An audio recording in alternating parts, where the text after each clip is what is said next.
Music.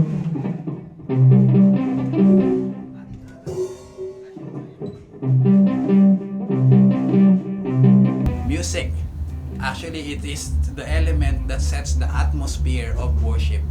Kung inyong maalala, even in the Old Testament time, ang mga praise warriors, yung mga nagpupuri, lagi nasa harap ng battle yun eh. Napaka halagang elemento ng music, lalo na in the context of worship service, dahil ito, it sets the tone for the atmosphere of worship. When the praise goes up, the heaven comes down. Today I say, right from you forever leads nowhere. Here we go. One way, Jesus, you're the only one that I could live for. One way, Jesus, you're the only one that I could live for. Pag tinawag ka ng Lord sa music, hindi mo pwedeng takasan. Calling ng Lord yan para sa'yo. Yung music nasa sa'yo yan. Hindi mawawala yun.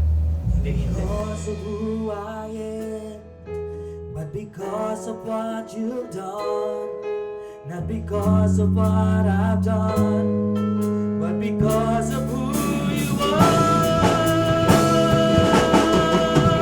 I am the power quickly fading till the day gone tomorrow.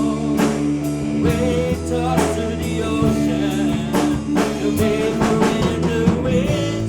So, pag hindi ko nabigay yung best ko, yung excellence ko sa Panginoon, parang apektado din ako eh. Parang nagawa ko ba yung pag hindi ka nag-practice, lalo na, di ba? Tutugtog ka. Ayun, lalo na yan. Dapat prepared ka.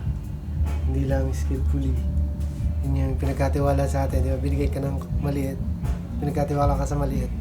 Dapat, pagkatiwala ka rin sa malaki. Ang talent na binigay ng Lord, dapat natin maging tayo, mabuting katiwala.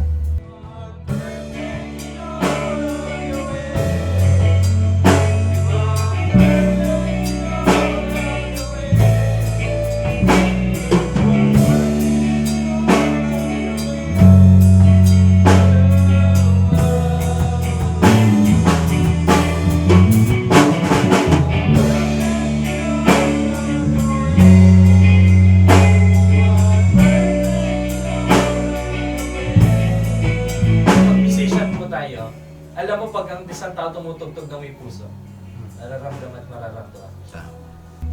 Kailangan nararamdaman mo na ginagawa mo. Siyempre, maraming pinanggalingan yun. Siyempre, dapat napag-aralan mo. Skillfully, you play your instruments. You do it for the Lord.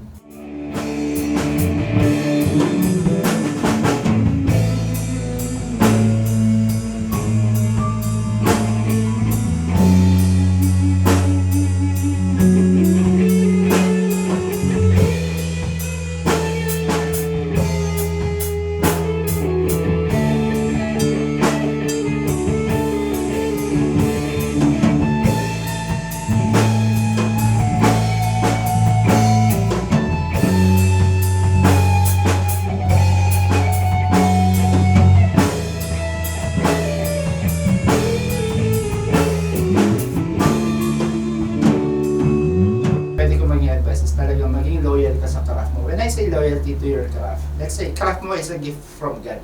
For me, ang isa pa nakikita ko dun, lahat ng musicians, parang pathway yan ng specific kind of blessing papunta sa tao. So God is a God of order. So kung yung worship na pinakamahalaga sa Kanya, it has to be in some form of order. So if a person or a servant is naka-assign dun, ikaw yung pathway yung blessing na yun. And that completes the whole glorious worship experience. So if you're gonna miss that spot, yung design ng Lord for a specific Sunday, ka-assign din sa bawat isa, may imprint. So, isa lang yung point ko, be loyal to your craft. You will excel kung saan ka inilagay ng Lord.